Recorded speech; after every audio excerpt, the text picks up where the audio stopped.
Hello friends, welcome to my another new video.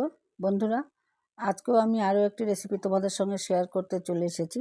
আজকে আমি রান্না করব বরলি মাছের ঝাল। আলু, বেগুন আর ডাঁটা দিয়ে বরলি মাছের ঝাল। তার জন্য আমি প্রথমে কড়াই বসিয়ে দিয়েছি। কড়াইয়ের মধ্যে আমি দিয়ে দিলাম ফোড়ন, শুকনো লঙ্কা, কালো জিরে আর পেঁয়াজ। এটা আমি হালকা করে ভেজে নেব। দেখো, হালকা করে ভাজা হয়ে গেছে। এখন আমি এর মধ্যে দিয়ে দেবো সবজি বলতে আলু, বেগুন আর ডাঁটা আমি আলু কেটে ধুয়ে পরিষ্কার করে রেখলাম, সেটা আমি দিয়ে দিলাম। দিয়ে এখন আমি বেশ ভালো করে আস্তে আস্তে এটা নেড়ে চেড়ে রান্না করে নেব।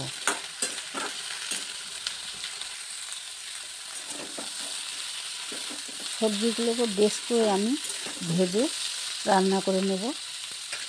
দেখতে পাচ্ছ, আমি আস্তে আস্তে এগুলোকে ভেজে নিচ্ছি।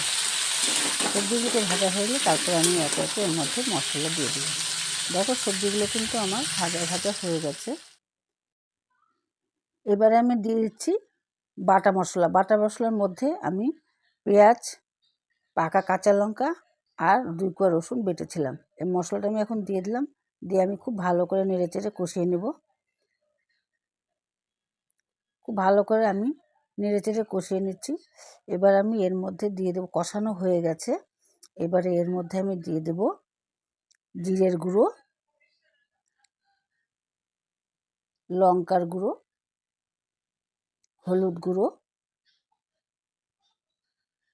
আর দেবো স্বাদ মতো লবণ। এবার আমি মশলার বাটি ধোয়া একটু জল দিয়ে ভালো করে নেড়েচেড়ে কষিয়ে নেব। আমি খুব ভালো করে নেড়েচেড়ে এটাকে কষিয়ে রান্না করে নেব। দেখো, প্রায় কষানো হয়ে গেছে।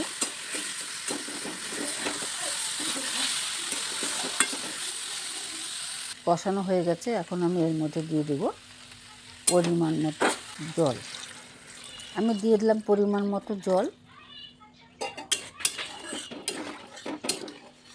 এবার খুব ভালো করে নেড়ে মশলাটাকে মিশিয়ে দিলাম।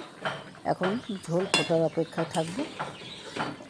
ঝোলটা ফুটে গেলে সবজিগুলো সেদ্ধ হয়ে যাবে।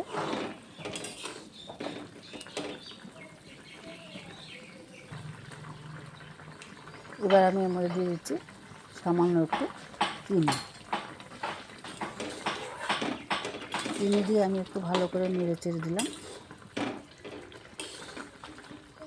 প্রায় সেদ্ধ হয়ে গেছে সবজিগুলি।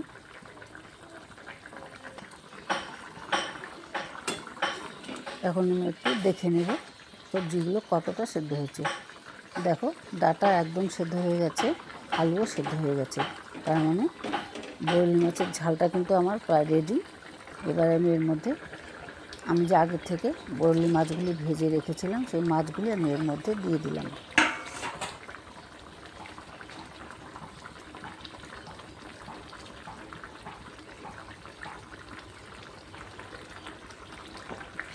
একটু ফুটলে মাছগুলি সেদ্ধ হয়ে যাবে। দেখো, মাছগুলি কিন্তু সেদ্ধ হয়ে গেছে। এবার আমি এর মধ্যে দিয়েছি কুচনো ধনেপাতা।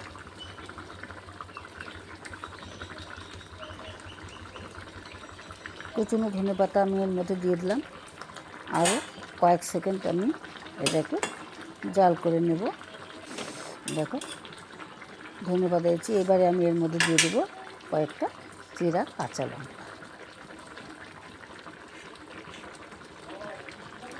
দিয়ে দিলাম আমি চেরা কাঁচা লঙ্কা। বরলি মাছের ঝাল কিন্তু একদম রেডি বন্ধুরা। এবার আমি এটাকে নামিয়ে নেব। ছোটোবেলায় আমার মা এই বরলি মাছের ঝালটা খুব ভালো রান্না করতেন। আমরা তখন খেতাম, খুব ভালো লাগতো। মায়ের মতো চেষ্টা করলাম। এর আগেও আমি কয়েকবার রান্না করেছি, ভালো হয়েছিল। তা যাই হোক বন্ধুরা, তোমরাও এইভাবে বরলি মাছের ঝাল রান্না করে খেয়ে দেখো। আশা করি সকলের কাছেই ভালো লাগবে। বন্ধুরা, ভিডিওটি ভালো লাগলে প্লিজ একটি লাইক, কমেন্ট, শেয়ার করে দিও।